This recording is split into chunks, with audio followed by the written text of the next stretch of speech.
We had a child a few years ago who came to school and said, like, to a child that was brown, that you can't play with us because we're playing baseball and brown people can't play baseball. Wow. Because that's what happened to Jackie Robinson, right? And so when you read books like The Story of Jackie Robinson to a group of 4-year-olds, it has to be followed up with conversation, and not one day of conversation, but probably weeks of conversation, because you have to talk about things like in early childhood terms, like that didn't feel fair.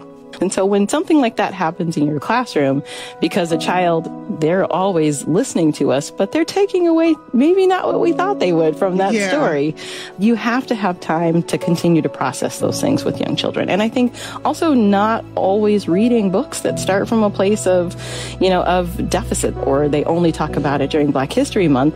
You can be building more bias and more stereotypes in children's minds if you don't take time to have the conversation. And to put it in context and to say that was at this point in time, but today this is what is, actually happening. Absolutely, right? Like, we know that is not the way that people should treat each other. It was very bad then, and it would be so awful if that happened today. Listen and subscribe to Early Risers, Waking Up to Racial Equity in Early Childhood, wherever you get your podcasts.